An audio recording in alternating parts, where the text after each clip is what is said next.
श्री सच्चिदानंद सद्गुरु साईनाथ महाराज की जय। सद्गुरु भरद्वाज महाराज की जय। अवधूत चिंतन श्री गुरुदेव दत्त। श्री సాయినాథుని యొక్క అనుగ్రహము, శ్రీ ఎక్కిరాల వరద మహర్షి గారి ఆశీస్సులు ఈ నెల్లూరు దత్త సాయి మందిరంలో మనందరి చేత సత్సంగం నిర్వహింపజేస్తూ ఉన్నాయి. గత సత్సంగంలో మాస్టర్ గారు మనకు అందించినటువంటి శ్రీ సాయి సన్నిధి గ్రంథంలోని మహల్సాపతి అనేటువంటి ఒక గొప్ప భక్తుడి యొక్క జీవిత విశేషాలు, సాయినాథుడితో ఆయనకున్నటువంటి అనుబంధం, సాయినాథుడి యొక్క సన్నిధిలో ఆ జరిగినటువంటి అనేక సంఘటనల నేపథ్యం, వాటి వెనక ఉన్నటువంటి అంతరార్థం, ఇవన్నీ కూడా మనం కొంచెం చదువుకుంటూ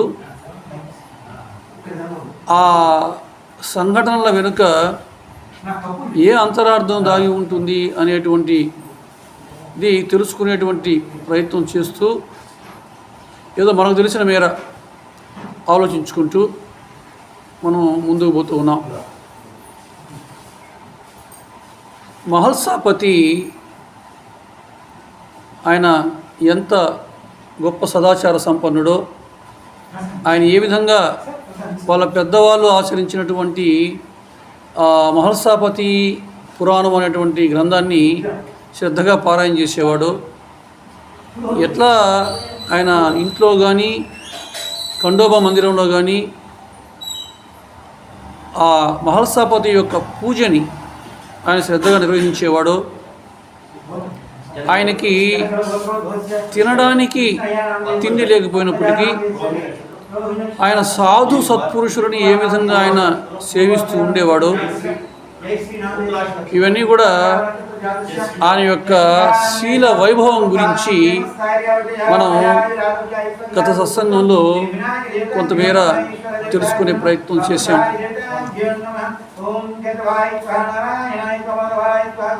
అంతేకాదు ఈనాడు మనం సాయి సాయి అని సాయినాథుని పిలుచుకుంటున్నామన్నా, సాయి నామ స్మరణ చేస్తున్నామన్నా,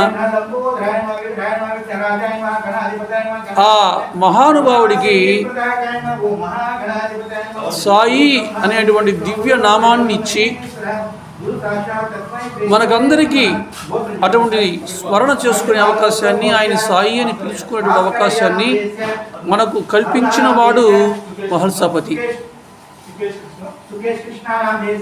అందుకే మాస్టర్ గారు అంటారు, మహల్సాపతి ఆయన్ని సాయి అని పిలిచి, రండి సాయి అని పిలిచి మనందరికీ కూడా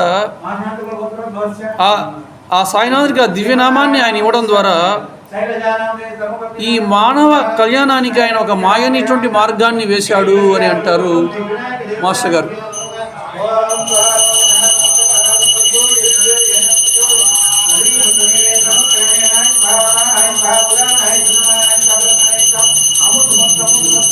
సాయినాథుడు ఒక వెంకయ్య స్వామిలాగా ఇక్కడ మన జిల్లాలో గొలగమూడిలో వెంకయ్య స్వామి ఏ విధంగా అయితే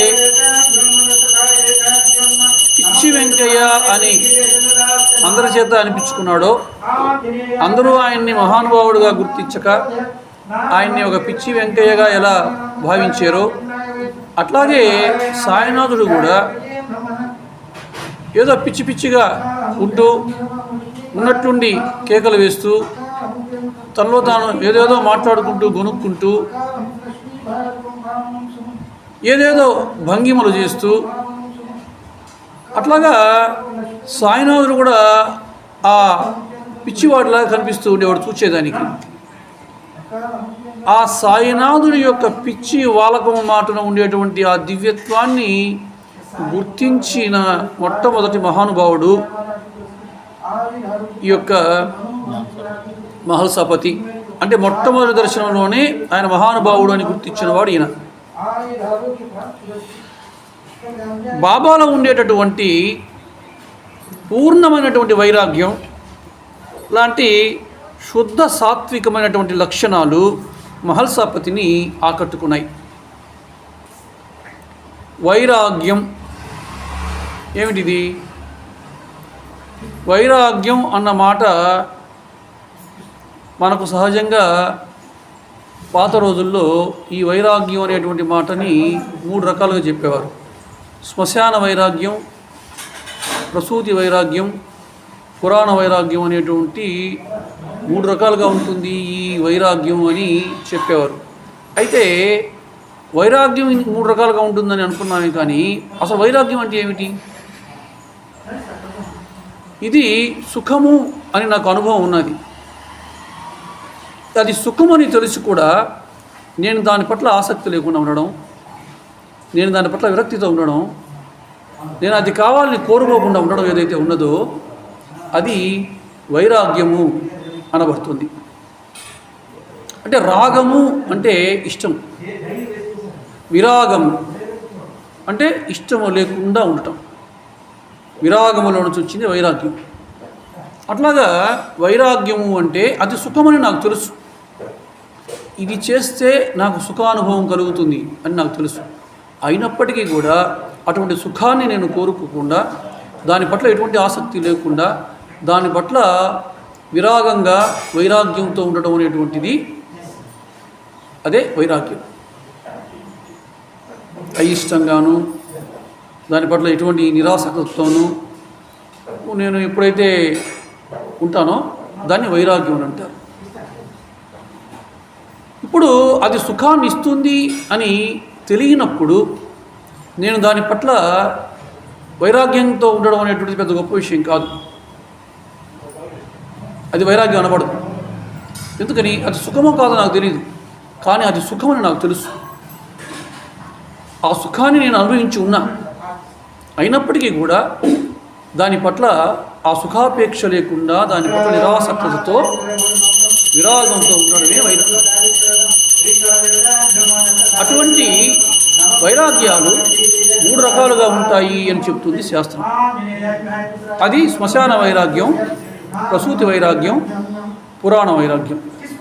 శ్మశాన వైరాగ్యము మనకు సంబంధికులు కానీ, ఎవరైనా మన మిత్రులు కానీ, మన సర్కిల్లో ఉండేటువంటి ఎవరైనా కూడా సడన్గా దేహం విడిచిపెట్టినప్పుడు వాళ్ళ యొక్క కార్యాలని మనము అక్కడికి వెళ్ళి చూసినప్పుడు, ఆ క్రతువులు నిర్వహించేటప్పుడు మనం దగ్గర నుండి చూసినప్పుడు, అరే మనిషి జన్మ ఇంతేనా, 3-4 ముచ్చటేనా, మనమైనా ఇంతే కదా, ఏనాటికైనా మనం బోడిగొడితోటి పోల్సిందే కదా అనేటువంటి భావన కలుగుతుంది. ఈ కాస్త జీవితానికి మనం నేనెంతటి వారిని పొంగిపోవడమా, నేనెంతటి వారిని అహంకరించడమా అనేటువంటి ఒక భావన కలిగి అదే వైరాగ్యంగా అవుతుంది. అంటే మనిషి జీవితం అంటే ఇంతేనా అని అనిపిస్తుంది. అది శ్మశాన వైరాగ్యం. అయితే ఆ క్రతువులన్నీ పూర్తయిపోయిన తర్వాత, తిరిగి మనం ఇంటికి వచ్చేసిన తర్వాత, మనం ఆ విషయాన్ని క్రమంగా మర్చిపోయి మళ్ళీ మనలో సుఖ లాలస బయలుదేరుతుంది. ఎప్పుడైతే ఆ శ్మశానంలో ఇవన్నీ చూసినంతసేపు, ఆ క్రతువులు వాళ్ళ ఇంటి దగ్గర నిర్వహించినంతసేపు, అరే ఇంతే నా జీవితం అని వైరాగ్యాన్ని పొందినటువంటి మనస్సు మళ్ళీ తిరిగి ఇంటికి రాగానే ఒక సుఖ లాలసని కోరుతుంది. అంటే ఏమిటి? కొద్ది సమయం గడిచేటప్పటికీ, కొంతకాలం గడిచిపోయేటప్పటికీ ఆ వైరాగ్యాన్ని విస్మరించి మళ్ళీ మనసు సుఖాలను కోరుకోవడం మనం చూస్తుంటాం. అంటే అందుకని ఇవన్నీ కూడా తాత్కాలిక వైరాగ్యాలు అనబడ్డాయి. అట్లాగే ప్రసూతి వైరాగ్యము అని వైరాగ్యం. ఒక తల్లి బిడ్డని ప్రసవిస్తున్నప్పుడు ఆమె అనుభవించేటువంటి ఆ నరక యాతన, ఆ కష్టం వద్దురా జీవితంలో ఇది ఎవరికి కూడా అని అనిపిస్తుంది.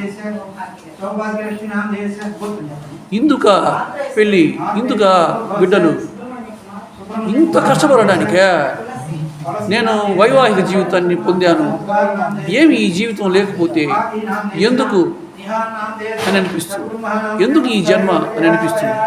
అంటే ఆ ప్రసూతి సమయంలో అటువంటి వైరాగ్యాన్ని పొందుతుంది మనస్సు. ఇది ప్రత్యేకించి ఆడవాళ్ళకి తెలుస్తుంది. ఆ వేదనని అనుభవిస్తున్నప్పుడు చూచిన వాళ్ళకు కూడా తెలుస్తుంది. కాబట్టి ఇదే ప్రసవం జరిగిపోయిన తరువాత, కొంతకాలం గడిచిపోయిన తర్వాత మళ్ళీ మనసు యథాతథంగా సుఖాల్ని కోరుకోవడం మనం చూస్తున్నాం. అందుకనే ఇది కూడా తాత్కాలిక వైరాగ్యమే. పోతే మూడవది పురాణ వైరాగ్యం. ఇక్కడ కూర్చొని దైవ సన్నిధిలో ఏదో ఒక పురాణాలను ఎవరో ఒకరు చెప్తుంటే విని, ఆహా ఇట్లాగా జీవించాలనా, ఇట్లాగా బ్రతకాలనా, నేను ఇటువంటి సుఖాల పట్ల ఎంత ఆకర్షితుడైపోయి ఉన్నాను, నాకు ఎంత సుఖాలస ఎంత బలీయంగా ఉంది, నేను ఇటువంటి సుఖాల ఆలోచన విడిచిపెట్టి ఇది కదా నేను చేయాల్సింది, నేను భగవంతుని మార్గంలో నేను నడవాల్సింది అని ఆ ప్రవచనమో ఆ సత్సంగమో వింటున్నంతసేపు మనకు అనిపిస్తుంది. ఆ పురాణ శ్రవణం చేసినంతసేపు అప్పటికప్పుడే మన మనస్సు నేను ఇప్పుడే పవిత్రునైపోయి నేను ఇప్పుడే భగవంతుని చేరుకుంటానన్నంత స్థాయికి అది అందుకుంటుంది, అంటే కోరుకుంటుంది, అటువంటి భావన చేస్తుంది. కానీ ఈ వాకిలి దాటి, అంటే ఈ గుడి వాకిలి లేదా ప్రవచన ప్రాంగణం మనం దాటి బయటికి పోగానే మళ్ళీ సుఖాలని కోరుకుంటుంది మనస్సు. అంటే అక్కడ విన్న మాటల్ని అప్పటికప్పుడే మర్చిపోయి మళ్ళీ సుఖాల వైపుకి పరిగెడుతుంది మనస్సు. అందువల్ల ఈ పురాణ వైరాగ్యం కూడా మనకు తాత్కాలిక వైరాగ్యంగానే మిగిలిపోతుంది. ఇప్పుడు ఇక్కడ మనం గమనించాల్సింది ఏమిటంటే, ప్రత్యేకించి ఈయన ఏం చెప్తున్నాడంటే, ఆ బాబాలోని ఆ పూర్ణ వైరాగ్యం, అది తాత్కాలిక వైరాగ్యం కాదు, అది వైరాగ్యానికి పరాకాష్ఠ ఏదైతే ఉన్నదో ఇంక దాని తర్వాత ఇంక వైరాగ్యం ఇంకా ఆయన పొందాల్సినట్టు ఏముండదు, అంత పీక్ స్టేజ్ అనమాట ఆ పూర్ణ వైరాగ్యం. అటువంటి పూర్ణ వైరాగ్యం బాబాలో ఉండడం ఈయన చూచాడు. అది ఈ మహల్సాపతిని ఎంతగానో ఆకట్టుకుంది. ఇక్కడ బాబాలో ఉన్నటువంటి పూర్ణ వైరాగ్యం వంటి శుద్ధ సాత్విక లక్షణాలు మహల్సాపతిని బాగా ఆకట్టుకున్నాయి, బాబాలో ఉండేవి అని అంటున్నాడు. అంటే వైరాగ్యం అనేటువంటిది మనకు అది సాత్వికమైనటువంటి లక్షణం. ఏమిటి ఈ సాత్వికత అంటే,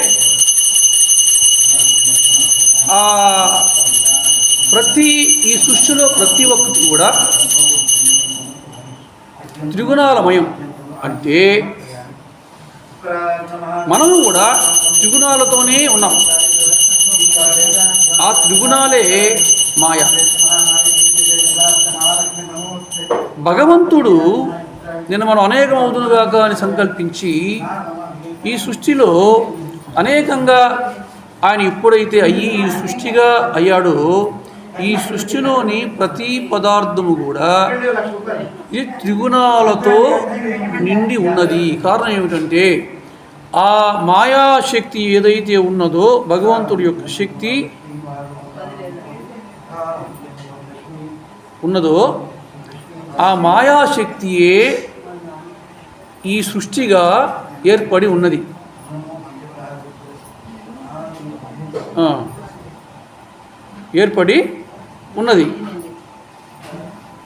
అంటే ఏమిటి? ఆ భగవంతుడే తన శక్తిని ఈ సృష్టిగా తయారు చేశాడు. ఆ శక్తి త్రిగుణాత్మకం. ఆయనలో ఉన్నంతసేపు అది త్రిగుణాత్మకమైనప్పటికీ కూడా ఆ మూడు కూడా సమానమైనటువంటి స్టేట్లో ఉంటాయి. ఒక గుణం ఎక్కువగా, ఒక గుణం తక్కువగా, ఒక గుణం ఎక్కువగా, ఒక గుణం తక్కువగా ఉండదు.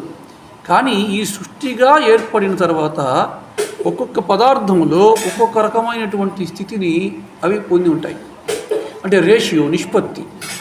ఇప్పుడు సుధన్నం తీసుకుంటే ఆయనలో ఈ రజస్తమో సత్వ గుణాలు ఒక నిష్పత్తిలో ఉంటాయి, ఒక నిష్పత్తిలో ఉంటాయి. మిమ్మల్ని తీసుకుంటే మీలో ఒక నిష్పత్తిలో ఉంటాయి. సారం తీసుకుంటే ఆయనలో ఒక నిష్పత్తిలో ఉంటాయి. నేను తీసుకుంటే నాలో ఒక నిష్పత్తిలో ఉంటాయి. ఒకరిలో సాత్విక గుణం యొక్క నిష్పత్తి ఎక్కువగా ఉంటుంది, ఒకరిలో రజోగుణం యొక్క నిష్పత్తి ఎక్కువగా ఉంటుంది, ఒకరిలో తమో గుణం యొక్క నిష్పత్తి ఎక్కువగా ఉంటుంది. నా బోడిగాడిలో చూచారా? అంటే ఈ త్రిగుణాలు మనలో ఏదైతే ఉన్నాయో ఈ రజస్తమో గుణాల యొక్క శాతాన్ని సున్నా చేసేసి, అంటే జీరో చేసేసి మొత్తం సత్వగుణంగా మార్చుకుని మళ్ళీ ఆ సత్వగుణాన్ని కూడా శుద్ధ సత్వంగా మార్చుకుని, అంటే పవిత్రం గావించుకుని ఈ గుణాల మీద విజయం సాధించి ఈ గుణాలకి అతీతుడైనటువంటి స్థితిలో ఉంటారు మహాత్ములు, జ్ఞానులు, సద్గురువులు. చూసారా? అంటే త్రిగుణాతీతులై ఉంటారు వాళ్ళు. త్రిగుణాలకి లోబడి ఉంటాము మనం. అందుకని మనం పరిమితులమి, వాళ్ళు పరిపూర్ణమైనటువంటి జ్ఞానాన్ని పొందిన జ్ఞానులు. ఇప్పుడు మనకు భగవద్గీతలో ఈ గుణత్రయ విభాగ యోగం అనేటువంటి అధ్యాయంలో మనకు ఈ గుణాల గురించి, ఈ త్రిగుణాల గురించి మనకు చక్కగా కృష్ణ పరమాత్మ చెప్పడం జరిగింది. అయితే అందులో రజోగుణ స్వభావం అనేటువంటి, గుణం అంటే ఏమిటో కదా, స్వభావమే. గుణం అంటే ఏమో కాదు, ఆ త్రిగుణాల యొక్క నిష్పత్తిని అనుసరించి ఆ వ్యక్తి స్వభావం ఏ విధంగా ఉంటుంది అనేది చెప్తుంది. భగవద్గీతలో రజోగుణం గురించి ఏం చెప్పారంటే, ఆ రజోగుణం అనేటువంటిది అధికమైనప్పుడు ఆ వ్యక్తి శరీరం విడిచిపెడితే ఆ వ్యక్తి కర్మయందు ఆసక్తి గల వాళ్ళు ఎవరైతే ఉంటారో అటువంటి వాళ్ళకు జన్మిస్తాడు అని గీత చెప్తున్నది. ఈ రజోగుణం వల్ల ఏమవుతుందంటే ప్రాపంచిక భోగాలు ఏదైతే ఉన్నాయో, ప్రాపంచిక సుఖాలు ఏదైతే ఉన్నాయో వాటి మీద ఆసక్తి కలుగుతూ ఉంటుంది. అంటే వైరాగ్యానికి భిన్నమైనటువంటి స్వభావం అన్నమాట. వైరాగ్యం అంటే అది సుఖమని తెలిసి కూడా వాటి పట్ల ఆసక్తి లేకుండా ఉండడం వైరాగ్యం. కానీ ఇది ప్రాపంచిక సుఖాల పట్ల ఇది ఆసక్తిని రేకెత్తిస్తూ ఉంటుంది ఈ రజోగుణం యొక్క శాతం. అట్లాగా ఆసక్తిని కలగజేసి వివిధ కర్మలన్నీ మన చేత చేయించి ఈ యొక్క జీవుణ్ణి బంధిస్తుంది ఈ రజోగుణం. అంటే మనల్ని బంధానికి లోబరుస్తుంది. బంధాల నుంచి విడిపడమే ముక్తి. అంటే అటువంటి ముక్తిని మనం పొందడానికి అవకాశం లేనటువంటి స్థితిని మనకు కలిగిస్తుంది ఆ యొక్క రజోగుణం. ఈ ప్రాపంచిక సుఖాలను గురించి ఎప్పుడూ కోరుకుంటూ ఉంటుంది. అత్యాది ఆ కర్మలని మన చేత చేయించి, మనల్ని ప్రేరేపించి మన చేత చేయించి ఈ యొక్క జీవుణ్ణి బంధిస్తుంది ఆ యొక్క కర్మ అనేటువంటి పాశముల చేత. ఈ రజోగుణం అనేటువంటిది బాగా ఎక్కువైనప్పుడు ఆ వ్యక్తికి బాగా లోభం కూడా ఎక్కువైపోతుంది. ఈ సుఖాల మీద, ఈ ప్రాపంచిక విషయాల మీద ఆసక్తి పెరుగుతుంది. ఎప్పుడు అది కావాలి, ఇది కావాలి, అది కావాలి అనేటువంటి కోరికల చేత ప్రేరేపింపబడుతూ ఉంటాడు. అందువల్ల వాడికి ఎప్పుడు శాంతి ఉండదు, ఎప్పుడు అశాంతి. అంటే ఎప్పుడు ఆ కోరిక తెచ్చుకోవాలి, ఈ కోరిక తెచ్చుకోవాలి, ఈ కోరిక తెచ్చుకోవాలి అనేటువంటి కర్మలే చేస్తూ ఉంటాడు. ఆశ, అది కావాలా, ఇది కావాలా, ఇది కావాలా, దాన్ని నేను దక్కించుకోవాలి, దీన్ని నేను దక్కించుకోవాలా అనేటువంటి ఆశకి లోబడిపోయి ఉంటాడు. ఇది రజోగుణం యొక్క స్వభావం ఉన్నవాడు చేసేటటువంటి వాడి స్వభావం ఆ విధంగా ఉంటుంది. ఆ యొక్క గుణముల చేత వాడు ఆ విధంగా ప్రవర్తిస్తుంటాడు. తమో గుణం అనేటటువంటిది అజ్ఞానం చేత జనించేటువంటి ఈ తమో గుణము ఈ జీవాత్మ అంటే మన యొక్క మోహానికి కారణం. ఏది చూసినా మనకు వ్యామోహం, ఆ మోహమే ఒక భ్రాంతి. అటువంటి భ్రాంతికి మనల్ని లోబరుస్తూ ఉంటుంది.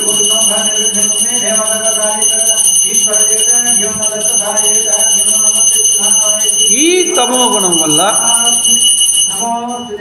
సమస్త జీవరాశులు కూడా, ఇది కేవలం మనుషులకు ఒక్కటే కాదు, ఈ జీవులు సమస్త జీవరాశులు కూడా ఈ త్రిగుణాలతోనే చేయబడి ఉన్నాయి, వాటిల్లో కూడా ఉంటాయి. సమస్త జీవరాశులు కూడా నిర్లక్ష్యం, సోమరితనం అంటే బద్ధకం,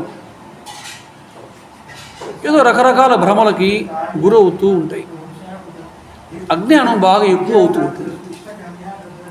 ఒక జడత్వానికి గురవుతాడు. అంటే బద్ధకం అంటే ఏడేసిన వాడు అక్కడ, ఎక్కడ వేసిన గొంగలి అక్కడ ఉన్నది అన్నట్లు వాడు ఏ పని చేయాలన్నా కూడా వాడు ఉన్ముఖుడు కాలేడు.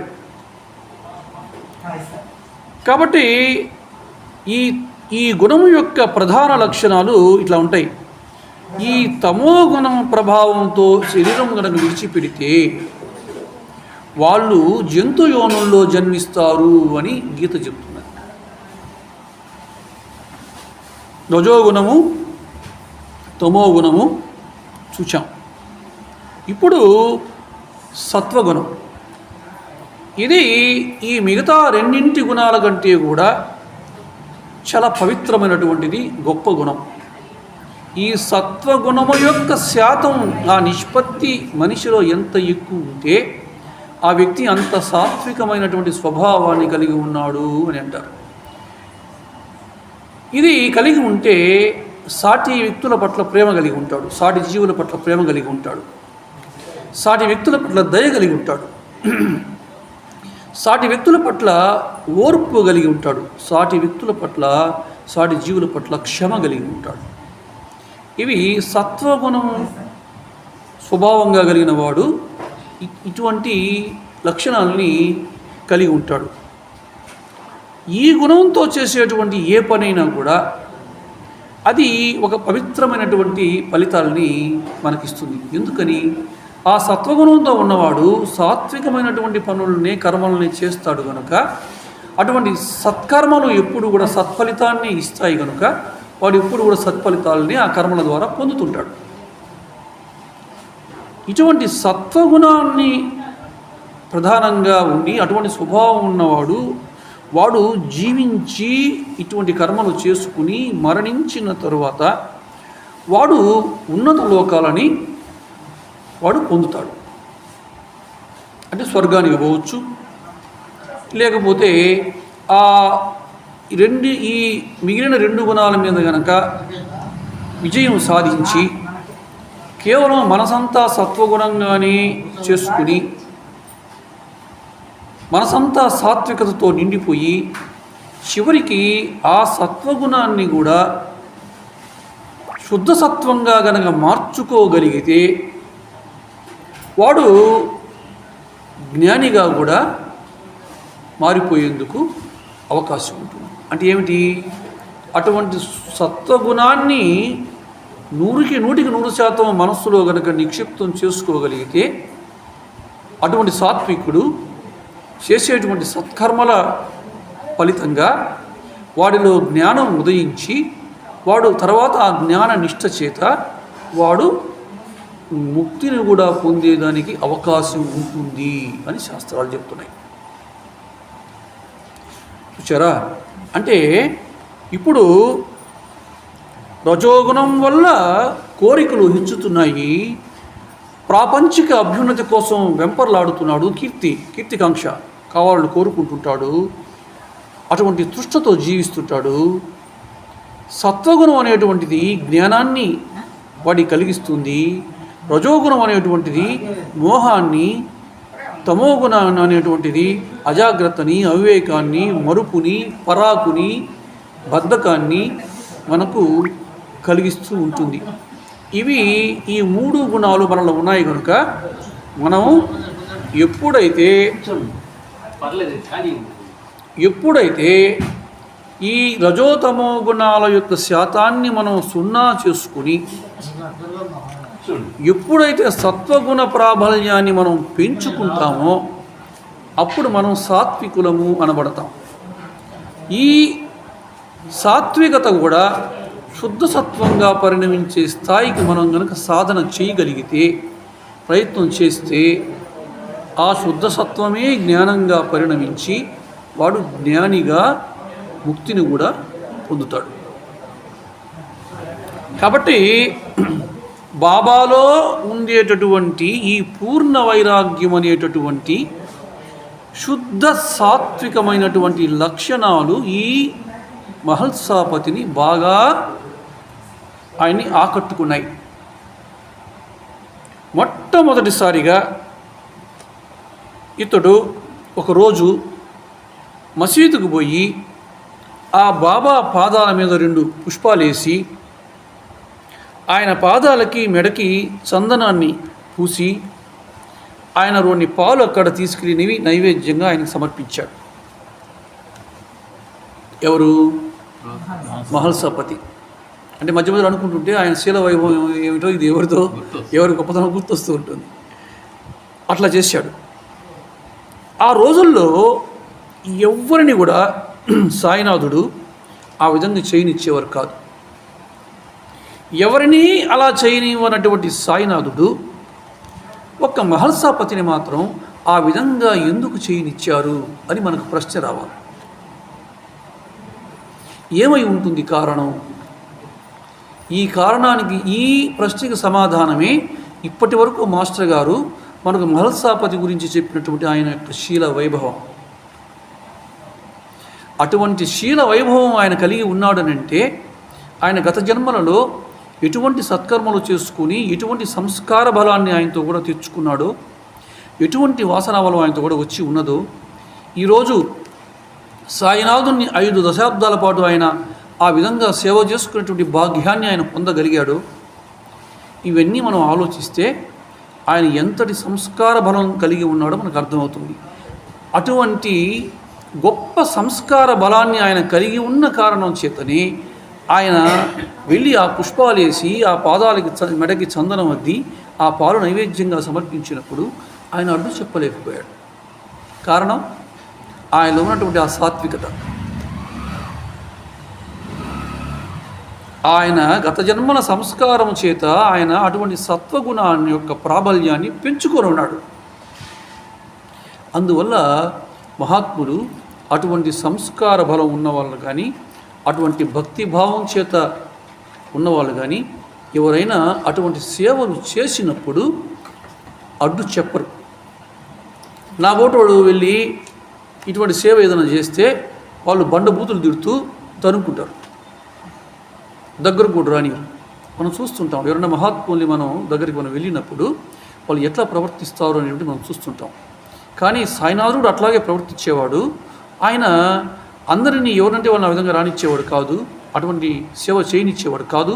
కానీ మహల్సాపతి చేస్తే మాత్రం మౌనంగా ఉన్నాడు అని అంటే అది మహల్సాపతిలో ఉన్నటువంటి సత్వగుణ ప్రాబల్యమే, ఆయన యొక్క పూర్వజన్మల సంస్కార బలమే. అట్లా ఒకసారి నానాసాహెబ్ డేంగ్లే ఇప్పుడు ఏ విధంగా అయితే మహల్సాపతి అటువంటి సేవ చేయడానికి ఉపక్రమించాడో అట్లాగా సాయినాథుని సేవ చేసుకునే దానికి ఉపక్రమించినప్పుడు సాయినాథుడు ఆ అవకాశాన్ని ఆయనకి ఇవ్వలే, అంటే దూరంగా తరిమేశాడు. ఎందుకని? దీన్ని బట్టి మనకు ఏమర్థమవుతున్నదంటే నానాసాహెబ్ డేంగలే కంటే కూడా మహల్సాపతిలో అటువంటి సత్వగుణము బలీయంగా ఉన్నది. ఆయన గత జన్మల నుంచి కూడా సాధు సత్పురుషులకు చేసేటువంటి సేవ, ఆయన చేసేటటువంటి పారాయణ యొక్క ఫలితం, ఆయన చేసేటువంటి పూజ ఉపాసన వంటి సాధనల ఫలితం, ఇవన్నీ కూడా ఆయనతో కూడా సంస్కారంగా వచ్చి ఆయన నోరు ఎత్తనివ్వకుండా చేశాయి ఇక్కడ. ఎవరిని? సాయినాథుని. చూసారా?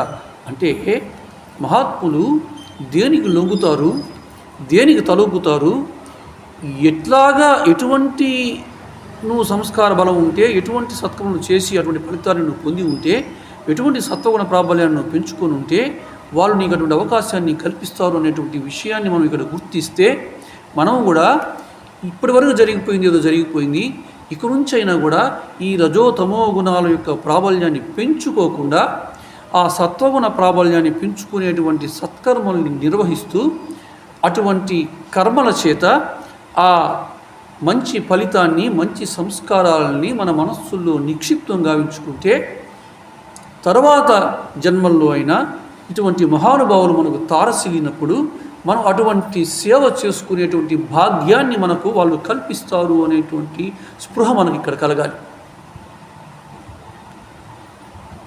ఎందుకు మాస్టర్ గారు ఈ యొక్క విషయాన్ని ఇక్కడ పొందుపరచటం అని అంటే మనల్ని నేర్చుకోమని, మనల్ని ఈ రజోతమో గుణాల యొక్క ప్రాబల్యాన్ని తగ్గించుకునేటటువంటి ప్రయత్నం చెయ్యమని. ఆయన ఎవరైనా అట్లాగొచ్చి అటువంటి సేవ చేయకపోతే ఆయన ఏమనేవాడంటే, మీరు ద్వారకామాయిలో ఉండేటటువంటి ఆ స్తంభాన్ని మీరు పూజించుకోండి పోయి అని అనేవాడు.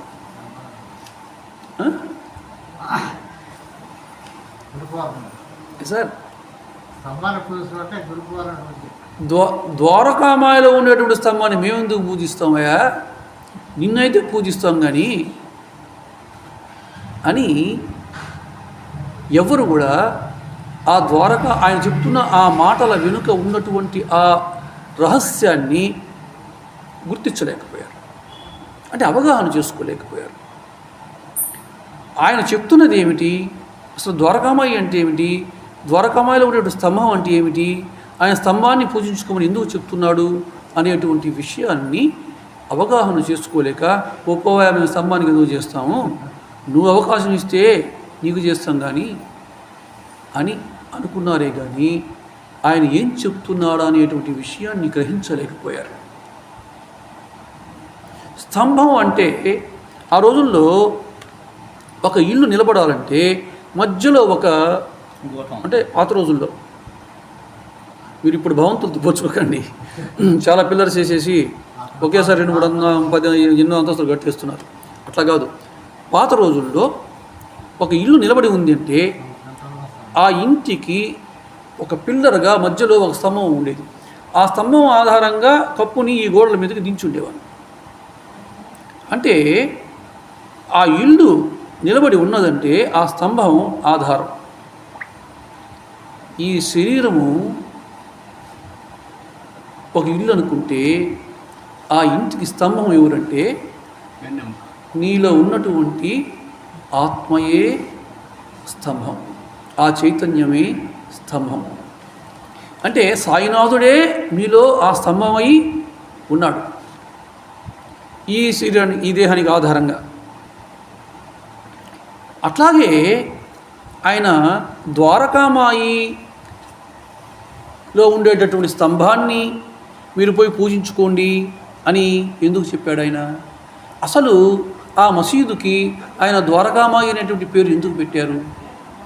ఇవన్నీ మనం తెలుసుకోకపోతే ఆయన ఎందుకు వెళ్ళి ఆ ద్వారకామాయిలో ఉండేటువంటి స్తంభాన్ని మీరు పూజించుకోండి అని చెప్పాడని మనకు అర్థం కాదు. ఆయన ఆ మసీదుకి ద్వారకామాయి అని పేరు పెట్టాడు. ముస్లింలేమో దాన్ని మసీదు అనిగా భావించేవారు. ఈయన ఆ పేరు పెట్టిన కారణం చేత హిందువులేమో దాన్ని ద్వారకామాయి అని పిలుచుకునేవారు. అయితే ఆ పేరుకి అర్థం ఏమిటి అనేటువంటి విషయం సాయిలీలామృతంలోనే మనకు మాస్టర్ గారు చెప్పున్నారు. ఏమని చెప్పారంటే, మతభేదం అనేటువంటిది లేకుండా అందరికీ 4 పురుషార్థాలకి ద్వారాలు ఎప్పుడూ తెరిచి ఉండేది ద్వారకామాయి అని చెప్పారు. అంటే వాడు ముస్లిం కావచ్చు, వాడు హిందువు కావచ్చు, వాడు క్రైస్తవుడు కావచ్చు, వాడు ఇంకొక మతం వాడు కావచ్చు, ఏ మతస్థుడైనప్పటికీ కూడా ఈ ద్వారకామాయి అనేటటువంటిది మతాలకి అతీతంగా అటువంటి భేదాలు ఏమి లేకుండా ఎవడైనా లోపలికి రావచ్చు, ఎవడైనా ఈ ద్వారకామాయిలకు వచ్చి తరించవచ్చు అనేటువంటిది ఆ యొక్క ద్వారకామాయి అనేటువంటి పేరులో దాగి ఉన్నటువంటి అంతరార్థం. అయితే ఇది మీకు ఎట్లా తెలుసు, మీకు ఎవరు చెప్పారు అని అంటే, అందుకు మాస్టర్ గారు ఒక మాట చెప్తున్నారంటే దానికి ప్రమాణాన్ని కూడా అక్కడ కోట్ చేస్తారు ఆయన. ఎందుకంటే నాలాంటి పిచ్చోళ్ళు క్వశ్చన్ వేస్తుంటారు, అంటే ప్రశ్నల మీద ప్రశ్నలు వేస్తుంటారు, అనుమానాలు సందేహాల మీద సందేహాలు వస్తుంటాయి. అటువంటి వాళ్ళ కోసమని ఈ విధంగా ఇటువంటి అర్థాన్ని స్కాంద పురాణం చెప్పింది. మతభేదం లేకుండా అందరికీ చతుర్విధ పురుషార్థాలనికి ద్వారాలు తెరిచి ఉండేది అని స్కాంద పురాణం చెప్పిందిరా అని చెప్పాడు ఆయన, భరద్వాజ మాస్టర్ గారు. అయ్యా అక్కడ ధుని ఎందుకయ్యా అని అడిగితే అది అందరి పాపాలు దహించి వేస్తుందయ్యా అని చెప్పాడు సాయినాథుడు. అట్లాగే ఈ కులమత భేదాలకి అతీతమైంది ఏదైతే ఉన్నదో అదే సాయి ధర్మం. కాబట్టి ఈ సాయి ధర్మమైనటువంటి ఆ ద్వారకామాయిని ఎవరైతే ఆశ్రయిస్తారో ఆ ద్వారకామాయిలో ఉన్నటువంటి స్తంభం ఏమిటంటే సాయినాథుడు. ఆయన పూజ చేసుకోమని చెప్తుండేది ఎవరినంటే ఈ స్తంభం అనేటువంటి సాయినాథుడిని. ఆ ద్వారకామాయిలో అంటే ఈ దేహం అనుకుంటే ఆ ద్వారకామాయిలో ఉండేటువంటి స్తంభం ఉన్నటువంటి ఆ చైతన్యము ఆ ఆత్మ సాయినాథుడు అనుకుంటే నువ్వు దాన్ని పూజించరా, రూపాన్ని కాదు అని చెప్తున్నాడు ఆయన. ఏమిటి మీకు నేను చిన్న వీడియో పెట్టాను, చూసారా? రమణ భగవానుడు ఇప్పుడు ఇది అని పిలిచేవాడు ఈ శరీరాన్ని. అంటే ఈ శరీరాన్ని కాదురా మీరు చూడాల్సింది, దీనిలో ఉన్న స్థితిని. అందరిలోనూ అదే స్థితి ఉన్నది. ఆ స్థితిని నువ్వు గుర్తించటమే, ఆ స్థితి నువ్వే అని నువ్వు అనుభవపూర్వకంగా తెలుసుకోవటమే నువ్వు చేయాల్సింది అని ఆయన రమణ భగవాన్ చెప్పారు. అందుకే నేను ఎవరో తెలుసుకో, నేను ఎవరో విచారణ చెయ్యి అని ఆయన అనుక్షణం చెప్తుండేవాడు. ఆ నేను ఎవరో కాదు, ఆత్మ. ఆ నేనే ఆ చైతన్యం. కాబట్టి ఇప్పుడు ఆయన ఆ స్తంభాన్ని పూజించుకో అని చెప్తున్న మాటలు, అరే గురువుని పూజించుకోండిరా అని చెప్తున్నాడు ఆయన. సద్గురుని పూజించండి అని ఆయన బోధ చేస్తున్నాడు. కానీ అది ఎవరికి అర్థం కాలే. తర్వాత ఒక పూర్ణిమ నాడు ఆయన ఇదే మాట చెప్పినప్పుడు, మేము స్తంభాన్ని ఎందుకు చేస్తామయ్యా, నీకైతే పూజ చేస్తాం కానీ నువ్వు మా సద్గురువు కదా అని ఆయనకి పాదాలను కడిగి ఆయన్ని పూజించుకున్నప్పుడు ఆయన ఏం అర్థం చెప్పాలి. ఎందుకని ఆయన ఉద్దేశం అదే కనుక. మీరు మీ గురువుని ఆశ్రయించి మీ గురువుని పూజించుకోవాలి, ఆ గురువే మీరు ఆత్మగా ఉన్నాడు అని ఆయన చెప్తున్నది అదే కనుక ఆయన వాళ్ళ ఆ విధంగా పూజ చేసుకున్నప్పుడు అప్పుడు చెప్పలే. అదే ఆనాడే గురు పూర్ణిమ, అదే వ్యాస పూర్ణిమ.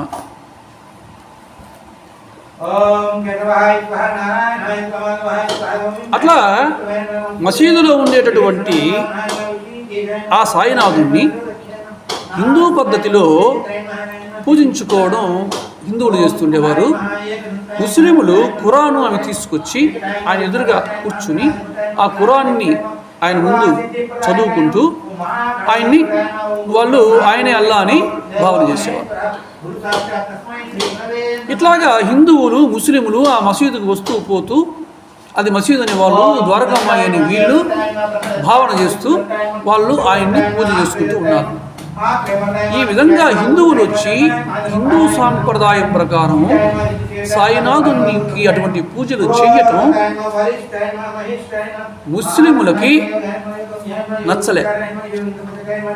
ఆ సాయినాథుడి దగ్గరికి వస్తున్నట్టు ముస్లిములకి నచ్చలే. ఇది అరే వీళ్ళు మసీదుకు వచ్చి పూజలు చేస్తూ పెద్ద అపచారం చేస్తూ ఉన్నారు అని వాళ్ళకి అనిపించి వాళ్ళు ఏం చేశారంటే, అసలు దీన్ని మొట్టమొదట ప్రారంభం చేసిన వాడు ఇదిగో ఈ దుర్మారుడు ఈ మహల్సపతి, అసలు వీడిని కనుక రాకుండా చేసేస్తే, వీడిని కనుక శిక్షిస్తే, వీడిని కనుక కొట్టేస్తే వీడు భయపడి ఇక్కడికి రాకుండా ఉంటాడు. అప్పుడు మళ్ళీ మన ముస్లిం అందరమే మన ముస్లిం సాంప్రదాయం ప్రకారం మనం ఇక్కడ ఈ మసీదులో మనం చేసుకునే నమాజులు అవి చేసుకోవచ్చు. ఈ మహల్సాపతి ఈ హిందూ సాంప్రదాయం ప్రకారం అక్కడ ఇటువంటి ఈ కార్యక్రమాన్ని ప్రారంభించాడు కనుక ఈయన అందరూ వచ్చి ఇప్పుడు చేస్తున్నారు. ఇది ఇంకా ఊరంతా వచ్చి చేశారంటే మన మసీదు దేవాలయం అయిపోతుంది. మన మసీదు దేవాలయం అయిపోవడం మనకి ఇష్టం లేదుగా. అంటే భగవంతుడు ఒక్కడే, అల్లా ఒక్కడే, రూపాలు కాదు మనం చూడాల్సింది ఆ సర్వగతమైన చైతన్యం. ఆ సర్వగతమైన చైతన్యం ఏదైతే ఉన్నదో అదే అల్లా. అందరిలోనూ అదే ఉన్నది, ఇక్కడ సాయిగాను అదే ఉన్నది. కాబట్టి అంతటా వ్యాపించుకున్న ఆ పరమాత్మే ఈ సాయినాథుడిగా ఇక్కడ ఉన్నాడు. ఆయన్ని ఎవరు పూజించుకుంటే ఏమున్నది, ఏ మతం అయితే ఏమున్నది అనేటువంటి భావన చేయలేకపోయారు ఆనాడు అక్కడికి వచ్చేటటువంటి ముస్లింలు. సరే, ఎట్లయినా ఈ మహల్సాపతిని లోపలికి రానియకుండా, ఈ మసీదు ప్రవేశించనీయకుండా చేయాలి అని చెప్పి కర్రలు చేతబట్టి వచ్చి అక్కడ కాపు కాసి ఉన్నారు. ఈ మహల్సాపతి అక్కడికి రాగానే అతన్ని కేకలేశాడు, ఆగు, అక్కడ లోపలికి వస్తే చంపేస్తాం అని కర్రలు పట్టుకొని బెదిరించాడు. ఇతను భయపడిపోయి ఇంటికి వెళ్ళిపోలే. చూడండి, భయపడిపోయి నన్ను చంపేస్తారేమో అని ఇంటికి పోలే. ఆ మసీదు బయటే కూర్చుని అక్కడి నుంచి ఆ సాయినాథుని పూజ చేసుకోవడం ప్రారంభం చేశాడు. ఇది సాత్విక లక్షణం, నిజమైన భక్తుడి లక్షణం, ఒక సద్గురువు యొక్క నిజమైన శిష్యుడి లక్షణం. చూడండి, అంటే వాళ్ళని చంపేస్తారేమో అని ముందు ఎవరికైనా ప్రాణాన్ని తీపే కదా. ఈయన కూడా మనిషే కదా, తన ప్రాణం ఎంత తీపి ఉండదు.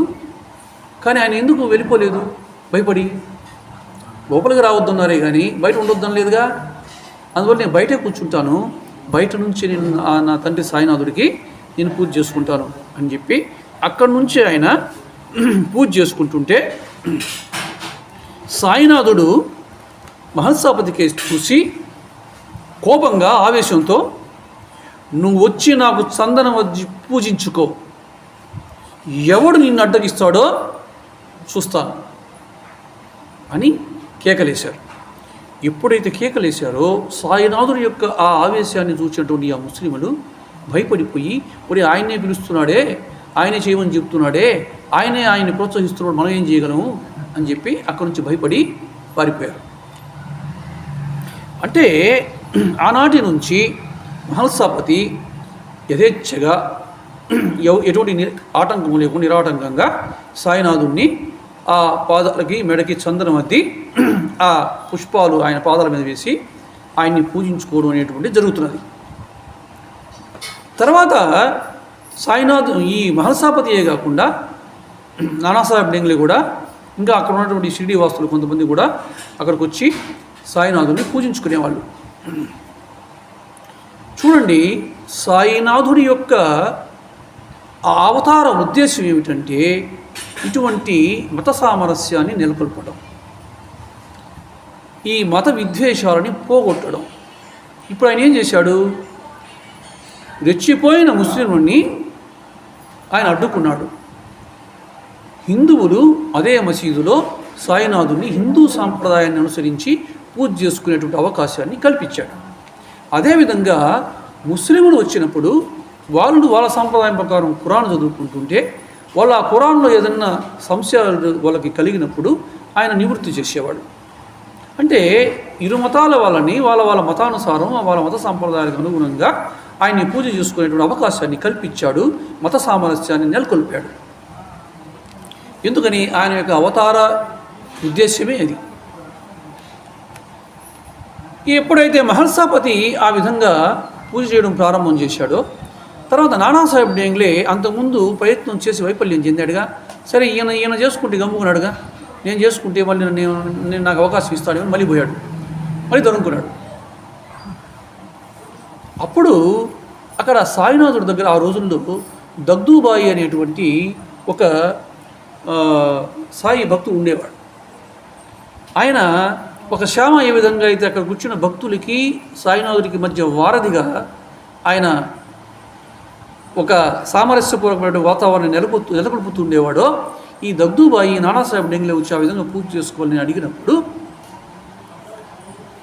చూడండి, బాబాని కన్విన్స్ చేసి అందుకు ఒప్పించి చేసుకోపో పూజ అని ఆయన్ని పురమాయించి పూజ చేసుకునేలాగా చేశాడు. ఇక చూడండి, నానాసాహెబ్ డెంగ్లే హిందూ సాంప్రదాయం ప్రకారం అటువంటి పూజ చేసుకోకపోతే దాన్ని ప్రోత్సహించిన వాడు దగ్దూబాయి. ఎవరు? దగ్దూబాయి. అంటే ఒక ముస్లిము ఒక హిందువుని అతని యొక్క మత సంప్రదాయం ప్రకారం ఆయన్ని పూజ చేసుకునేందుకు సాయినాథుని అడిగి ఒప్పించి ఆ పూజ చేసుకునేలాగా చేశాడంటే సాయినాథుడు వచ్చినటువంటి అవతార కార్య ఉద్దేశం అక్కడ సఫలమైందా లేదా? అట్లాగా అంటిపెట్టుకుని ఉండేటువంటి ఆ దగ్దూబాయి సాయినాథుడిని ఒప్పించి నానాసాహెబ్ డెంగ్లేని ఆ పూజ చేసుకునేలాగా చేశాడు. తర్వాత కాలక్రమంలో వేరే ఎవరు పోయినా కూడా అటు పూజ చేసుకుంటుంటే ఆయన అడ్డు చెప్పేవాడు కాదు. ఎందుకని? ఆయన అందరూ చేసుకోవాలని కదా ఆయన కోరుకున్నది. కానీ మొట్టమొదటి ఆయన ఎందుకు ఇటువంటి వ్యతిరేక భావం వ్యక్తం చేశాడంటే ఆ సాత్వికమైనటువంటి ఆ సత్వగుణ ప్రాబల్యాన్ని పెంచుకోవాలి, భగవంతుడి పట్ల ఎటువంటి భావాన్ని కలిగి ఉండాలి, ఇవి నేర్పడానికి అట్లా చేశాడు తప్ప ఆయనకేం వీళ్ళంటే ఎవరంటే కోపం కాదు. ఆ విధంగా సాయిని ఈరోజు మనమందరం కూడా పూజించుకునేటువంటి భాగ్యాన్ని, అదృష్టాన్ని మనకు కల్పించినటువంటి వాడు మహల్సాపతి. ఆ రోజు ఆయన కనుక హిందూ మత సాంప్రదాయం ప్రకారం కనుక ఆయన కనుక పూజించి ఉండకపోతే ఈనాడు మనం అందరం కూడా సాయినాథుణ్ణి, ఆ మహాత్ముని, ఆ సద్గురువుని మన మత సంప్రదాయం ప్రకారం పూజించుకునేటువంటి అవకాశం ఉండేది కాదేమో. కాబట్టి అటువంటి భాగ్యాన్ని మనకు కలిగించిన వాడు మహల్సాపతి. ఈయనకి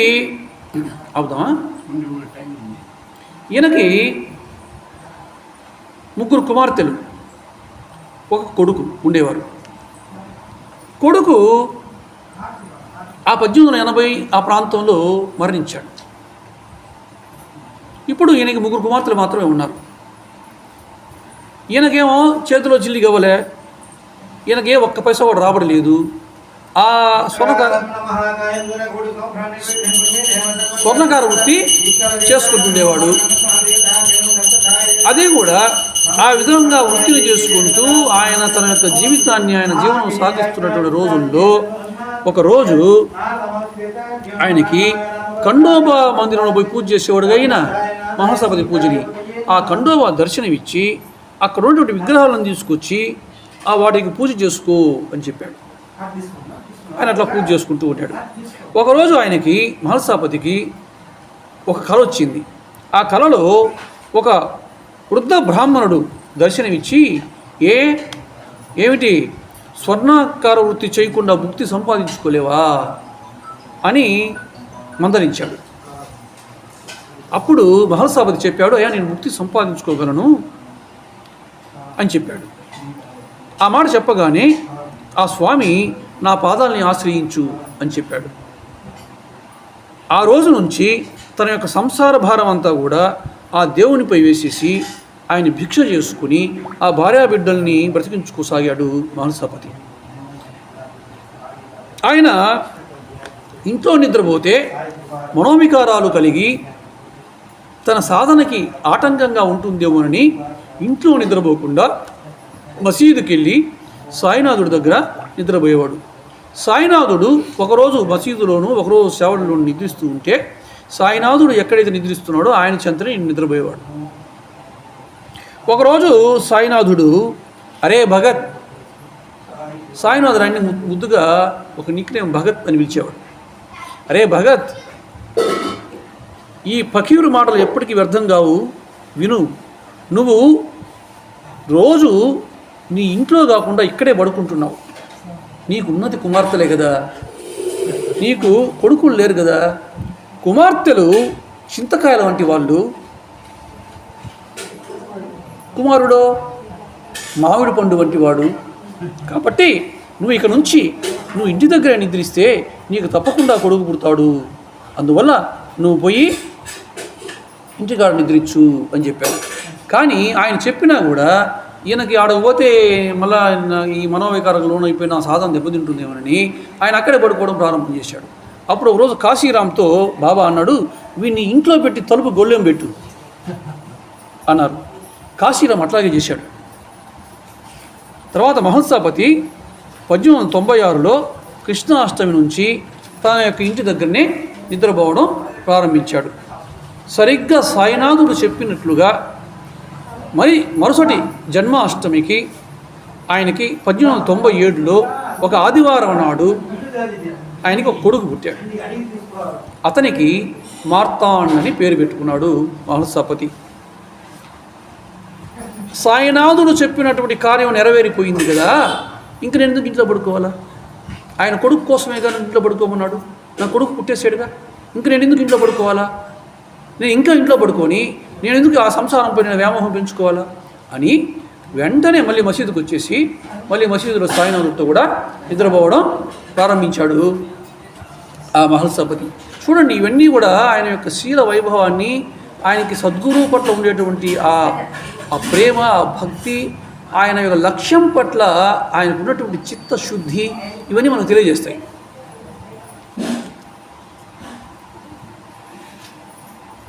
అక్కడ ఆ మసీదుకు పోయిన తర్వాత ప్రతి రాత్రి ఆడ చేరి ఆయన దగ్గర ఉండే ఒక గుడ్డ ఆ నేల మీద పరిచి అక్కడ పడుకునేవాడు ఆ మహల్సాపతి. ఈయన నిద్ర తూగినప్పుడు ఆ బాబా, రే భగత్, నువ్వు నిద్రపోవద్దు, లేచి కూర్చొని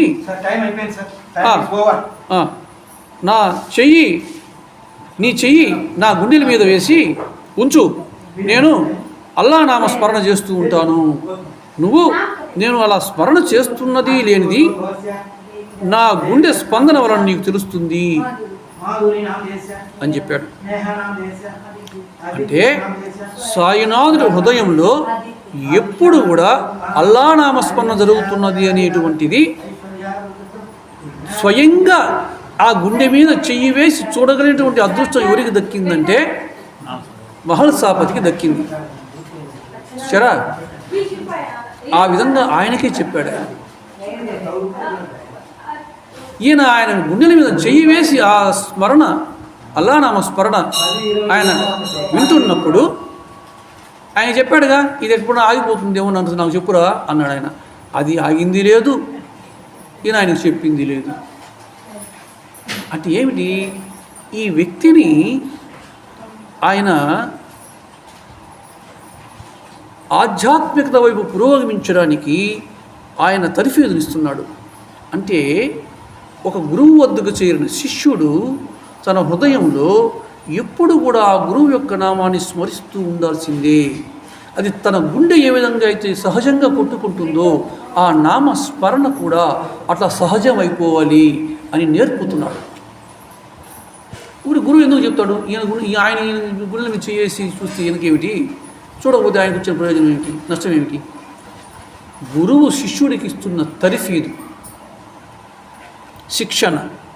కాబట్టి ఆయన ఆ విధంగా ఆ స్పందన అది ఎప్పుడన్నా ఆగిపోతే మారితే నాకు చెప్పబోయి అన్నాడుగా, అది ఎప్పుడు మారింది లేదు, ఇది ఆయనకి చెప్పింది లేదు. తర్వాత ఆ ఇద్దరు రాత్రి తెల్లవారులు మేలుకొని ఉండేవాళ్ళు. ఎప్పుడైనా అతను గనక మసీదు నుంచి ఆ బయటకి పోబోతే, నువ్వు ఇక్కడి నుంచి గనక బయటికి పోయావో చచ్చిపోతావు, జాగ్రత్త, ఇక్కడి నుంచి నువ్వు వెళ్ళబాకు అనేవాడు బాబా. ఎందుకు ఆ విధంగా అన్నాడు? ఆయన్ని ఎందుకు అలా భయపెట్టాడంటే, ఆయనకి అక్కడ శిక్షణ, నిద్ర తమోగుణం, తమస్సే నిద్ర, ఏమా కదా? కాబట్టి అటువంటి తమోగుణం మీద అతను విజయం సాధించడానికి గురువు అతనికి ఇస్తున్నటువంటి శిక్షణ కాబోలది. ఎందుకని? అతను సత్వగుణ సంపన్నుడు కావాలి. అతను సత్వగుణ సంపన్నుడు అయితేనే అతను ఆధ్యాత్మికంగా ఎదిగినట్లు లెక్క. ఒక గురువు తన పాదాలని ఆశ్రయించిన తరువాత తన శిష్యుడికి శిక్షణనిచ్చి ఆ విధంగా పైకి తీసుకోకపోతే తన గురు ధర్మాన్ని తను ఎక్కడ నిర్వర్తించినట్లు? ఇక్కడ గురువు అన్నవాడు తన శిష్యుడిని ఆధ్యాత్మికంగా ఎదిగించడానికి తన గురు ధర్మాన్ని నిర్వర్తిస్తున్నాడు అనేటువంటిది మనకు స్పష్టమవుతుంది. అక్కడ ఆ విధంగా మహల్సాపతికి ఎన్నో సంవత్సరాలు ఆ సాయి సన్నిధిలో తపస్సు కొనసాగింది. ఏం కొనసాగింది? తపస్సు కొనసాగింది. తపస్సు అంటే ఏమిటో నిన్న కొంతవరకు మనకున్నటువంటి సమయాభావం వల్ల ఏదో కొద్దిగా క్లుప్తంగా మనం చెప్పుకోవడం జరిగింది. కానీ నాకు అన్న కాదు మాస్టర్ గారు ఈ విధంగా చెప్పి ఉన్నారు కదా అని నాకు దాన్ని గుర్తు చేశారు.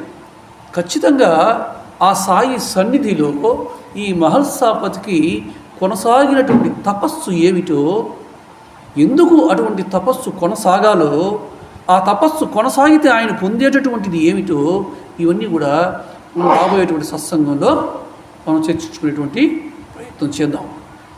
మనకు కూడా సాయినాథుడు ఆయన్ని పాదాలని మనం ఆశ్రయించి ఉన్న కారణం చేత అటువంటి శిక్షణని తర్ఫీదుని ఇయ్యాలని మనం ఆయన్ని ప్రార్థిస్తూ, అటువంటి సత్వగుణ ప్రాబల్యం మనలో కూడా పెంపొందింపబడేలా మనల్ని ఆయన అనుగ్రహించాలని ఆయన మనం ప్రార్థన చేస్తూ కాసేపు భజన చేసుకునేటువంటి ప్రయత్నం చేద్దాం. శ్రీ సచ్చిదానంద సద్గురు సాయినాథ్ మహారాజ్ కీ జై. సద్గురు భరద్వాజ మహారాజ్ కీ జై. అవధూత చింతన శ్రీ గురుదేవ దత్త. గురు బ్రహ్మా